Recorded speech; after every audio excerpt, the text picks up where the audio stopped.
So if you're listening to this and you just spent, I don't know, the last 8 months and probably half your IT budget deploying a state-of-the-art enterprise chatbot, I have some bad news. Yeah, it's a bit of a harsh reality check.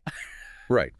Because according to Gartner's 2025 Strategic Technology Trends Report, that monolithic chatbot is already effectively obsolete, which is just wild to think about. It really is. I mean, especially when that same report tracks what was it, a 1,445% growth? You have Yeah, 1,445%. right. A 1,445% growth in organizational implementations of the completely different architectural model. So we're seeing this massive sudden pivot away from what we, traditionally consider conversational AI. Which is exactly why we're dedicating today's deep dive to unpacking that exact pivot. Right. We're not just, talking about generic AI hype today. We have this really detailed analysis from AetherLink. They're a Dutch AI consulting firm, and it details this massive shift toward what they call multi-agent AI systems. And honestly, if you're a European business leader or a CTO or like a developer trying to navigate the new EU AI Act, understanding this shift, it's no longer just a cool luxury. No, not at all. It's a strict competitive necessity at this point. The stakes are just incredibly high right now.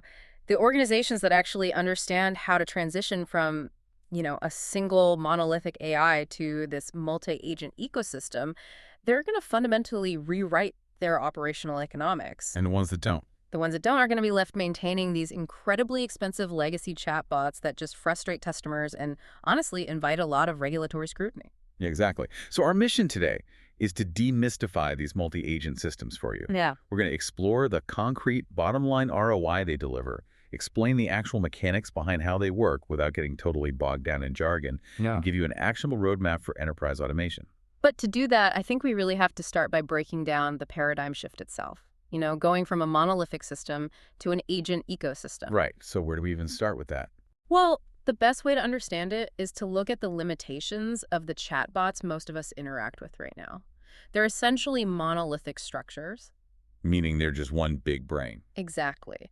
They force a customer down a very fixed, pre-programmed decision tree. You ask a question, the system checks its massive singular brain, and it just outputs an answer. I always like to think of it like a restaurant. Okay, I like that. How so? So imagine you have a restaurant with just one single employee, and this poor person is frantically trying to take your order, and then they're running to the back to cook the food, then trying to serve the tables, and then rushing back to wash the dishes. That sounds like a nightmare. Right. And it doesn't matter how smart or how fast that one employee is. If the restaurant gets busy or someone asks for like a super complicated custom order, the entire place just crashes. That is a perfect analogy. A monolithic AI is exactly that overworked employee. It creates this massive bottleneck because it can really only process one intent sequentially. One thing at a time. Right. But a multi-agent architecture throws that entirely out the window. It's the digital equivalent of a high-end kitchen brigade. Oh, nice. Yeah, so instead of one person doing everything, you deploy numerous, highly specialized, autonomous AI agents. And they communicate, they negotiate, and they coordinate to solve complex problems in parallel. But the crucial part of that analogy isn't just having specialized chefs, right? Yeah. It's having the maitre d'. Exactly. Because if I'm understanding the AetherLink research correctly, this requires some pretty heavy software architecture to prevent total chaos in the kitchen. They outline 4 essential technical layers that make this whole thing possible. Yeah, the architecture is what actually makes it scalable. So that first layer you mentioned, the perception layer, that's your maitre d'.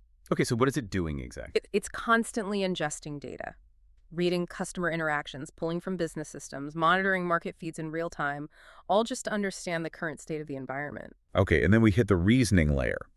Now, the article mentions this utilizes domain-specific language models. And I want to pause there because that sounds like a whole lot of jargon. It does. Are we just talking about like a specialized version of ChatGPT here? Not quite. I mean, a general large language model is trained on the entire internet, right? It can write a poem about a pirate or explain quantum physics. Right, and knows a little about a lot. Exactly.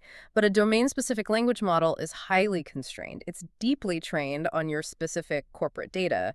It doesn't just understand English, it understands your specific inventory codes, your strict return policies, your internal compliance rules. Oh, wow. Yeah, it processes the content context of whatever the perception layer just ingested. Okay, so the perception layer reads the room, the reasoning layer figures out what to do about it based on company policy, and then I'm guessing we hit the action layer. You got it. The action layer is what actually executes the API calls. It issues the refund or it updates the database. And finally, the fourth one, the coordination layer. Right. This is the glue holding the entire ecosystem together. Wait, before we move on, what does that coordination layer actually look like in practice?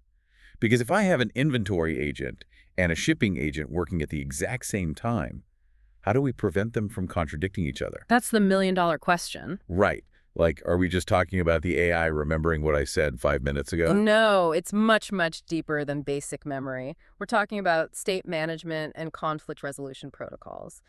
The coordination layer acts as a shared ledger. A shared ledger, okay. Yeah, so if the inventory agent flags an item as out of stock, it immediately updates that shared state.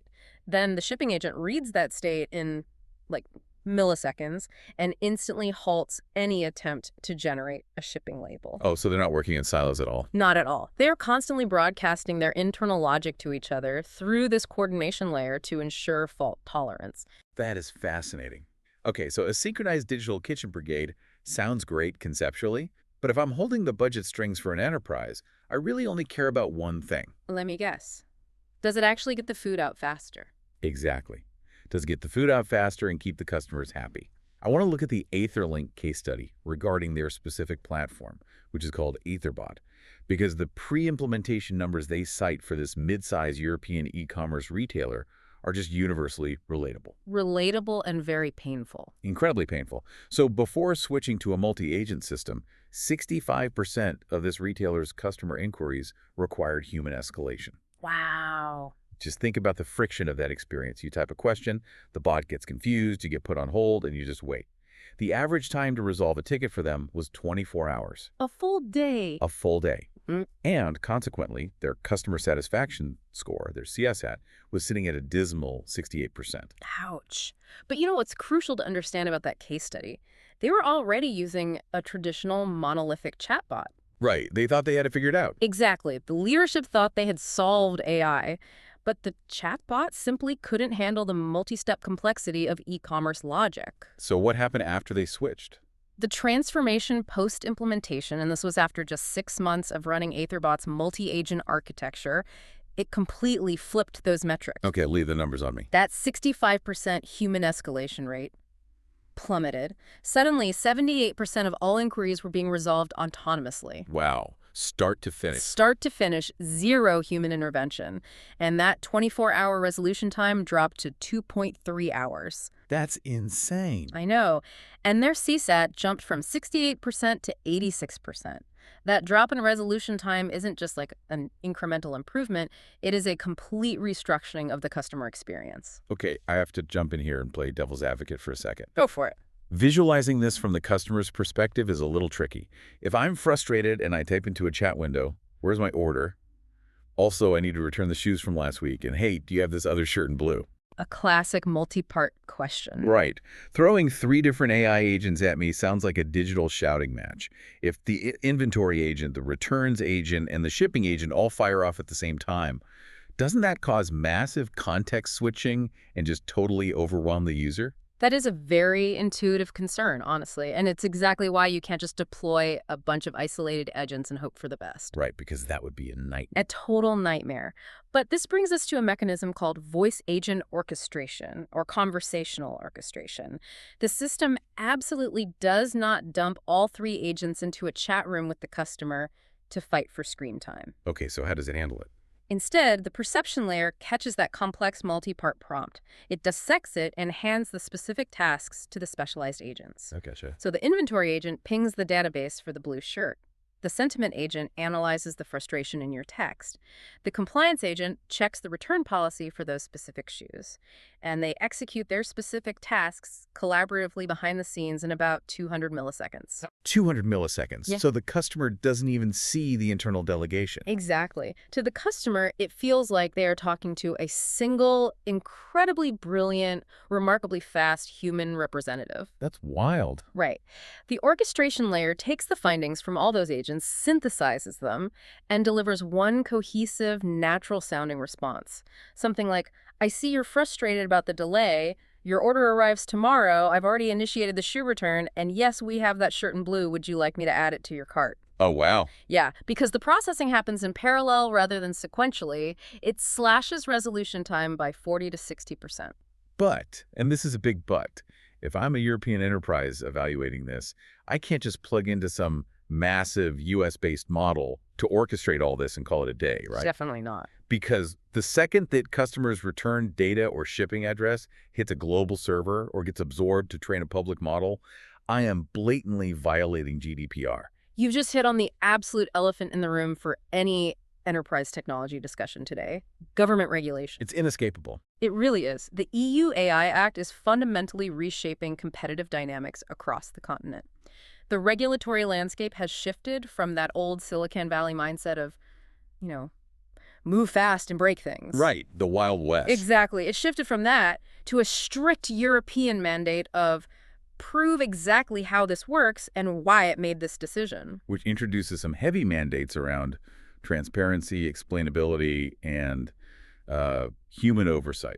Exactly. And you naturally assume that if you replace one single chatbot with a network of dozens of autonomous AI agents negotiating with each other in milliseconds, compliance would become a total nightmare. It sounds like it should be. More AI should mean more complexity. Right.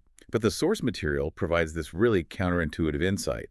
It says multi-agent systems actually enhance explainability compared to massive monolithic models. How does that even work? If we look at the mechanics of how these models arrive at decisions, it actually makes perfect sense. A massive, monolithic, large language model is essentially a black box containing billions of opaque parameters. Good. So if a customer is denied a refund, and a European regulator audits your system asking why that decision was made, you often just cannot give a straight answer.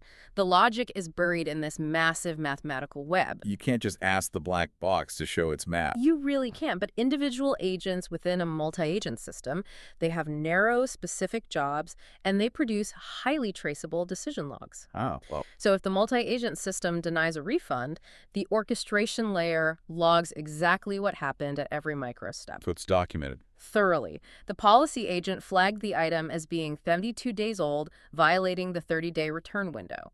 The sentiment agent noted the customer was neutral, so no human override was triggered. The decision rationale is explicitly documented. So it literally is showing its math for the auditor. Exactly. Furthermore, it enforces explicit data minimization, which is a core tenet of GDPR. Right. Only keeping the data you absolutely need. Yes. In a monolithic model, the AI has to ingest everything: the customer's full name, their credit card history, their home address, just to answer a basic question about shipping zones. Which is a huge privacy risk. Huge risk. But in a multi-agent ecosystem, the shipping agent only receives the zip code. The billing agent is the only entity that ever touches the payment token. So by logging these discrete decisions and enforcing strict data masking between the agents, organizations are creating what AetherLink calls the compliance mode. And it is a profound strategic advantage. While competitors might be deploying AI haphazardly just to automate tasks, technically excellent, regulation-first implementations are vastly outperforming them. I think the article mentioned a stat on that. Yeah, firms utilizing structured, AI-led architecture methodologies are seeing 60 to 70% faster regulatory audits. 60 to 70% faster. They aren't fighting the regulation. They are using it as a structural foundation. I mean, a 60 to 70% reduction in audit time is going to save organizations an absolute fortune in legal and administrative headaches. Oh, without a doubt. But it begs the next logical question for you, the listener. How do you actually build and deploy this thing without triggering a massive operational failure? Because ripping out your current customer service infrastructure and dropping in an autonomous agent ecosystem, that requires a serious blueprint. Yeah, underestimating the complexity of legacy integration is where most enterprise AI projects die. It's the graveyard of good ideas. Truly. Agent communication, state management, connecting to, 15-year-old databases, it requires incredible architectural rigor. AetherLink's AI-led architecture principles break this down into 3 highly structured phases for European enterprises. Let's walk through the mechanics of that blueprint, because phase one is discovery. Right. This is where you conduct a comprehensive analysis of your existing workflows, because you shouldn't just automate a process simply because the technology exists. You evaluate processes based on three criteria. First, interaction volume. Basically, is this happening enough to justify the engineering cost? Exactly. And second is decision clarity. Are the business rules clear enough that an agent can actually follow them without needing human intuition? Like, if it needs empathy, don't automate it. Precisely. If a process requires a human to make a complex, empathetic judgment call, it is not a candidate for autonomous resolution. Makes sense. And third is integration feasibility. Can the agent actually pull the required data securely from your existing CRM? Okay, so once you map those high-volume, clear decision workflows, you move to phase two, which is pilot implementation. The fun part. Right, where the rubber meets the road. The blueprint suggests an 8 to 12-week timeline, focusing on a very narrow use case. They suggest something like password resets or basic order status inquiries, and it costs between 50,000 and 150,000 euros. Right. But wait, why password resets? Why not start with something that drives immediate sales to prove the value? Because the goal of the pilot isn't to transform your revenue overnight. Oh. The goal is to validate the technical approach in a low-risk environment. A password reset requires secure database pinging, identity verification, and multi-step coordination.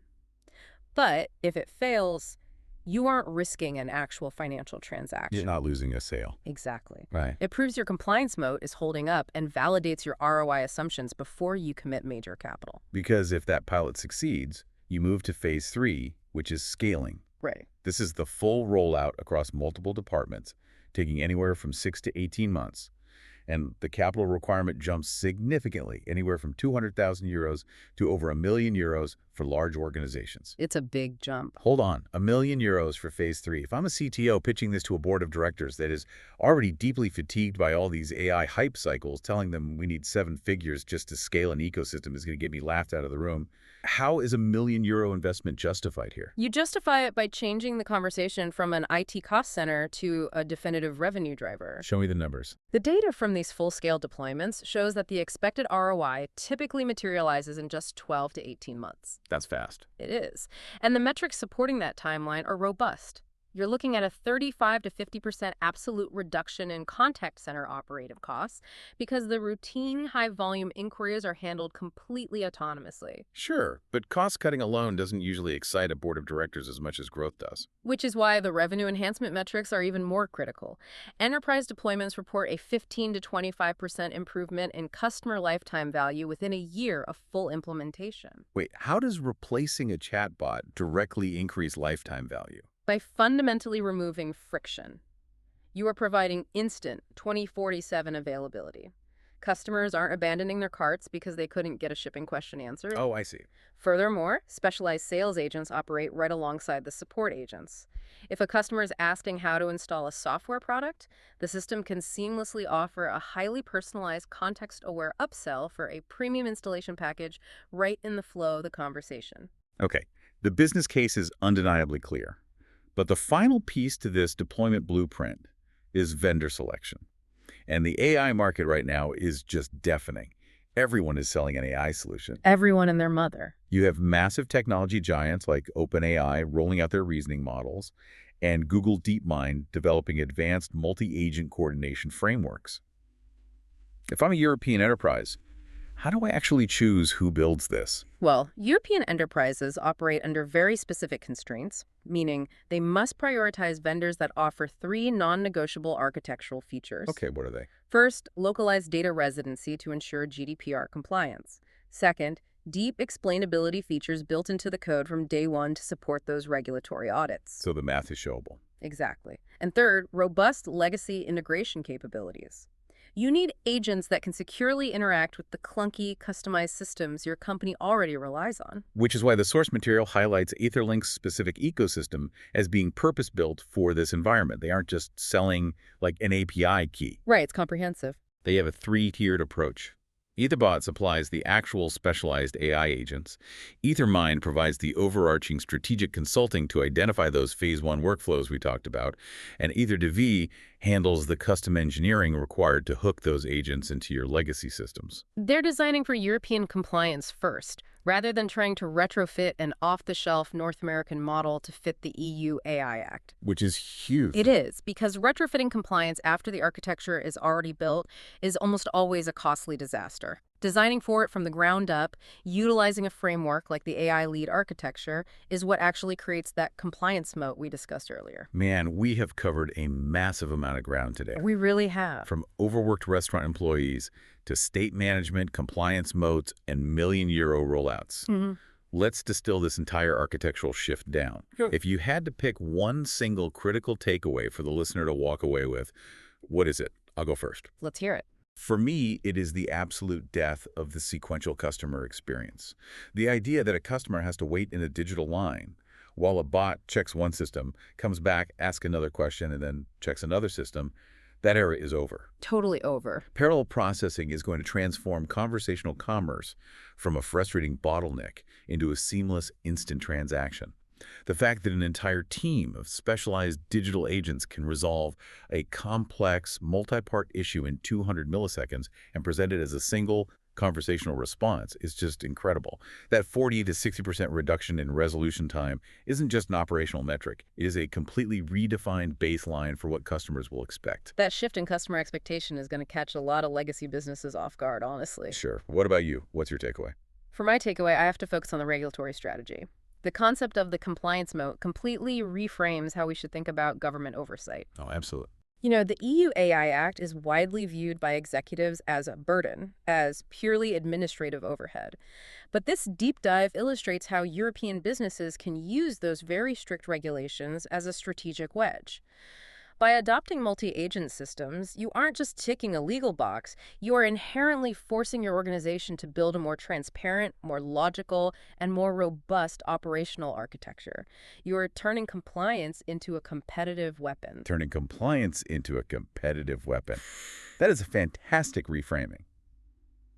Well, to wrap up our deep dive today, we always like to leave you with a final thought to Taiwan, something that builds on the research we've unpacked but pushes the boundary just a little further. Yeah, and this is something that has been lingering in the back of my mind as we discuss these autonomous ecosystems. We've spent this entire time talking about how enterprise multi-agent systems are designed to negotiate and coordinate seamlessly with each other in milliseconds to serve a human customer. But what happens in a year or two when the customer isn't human?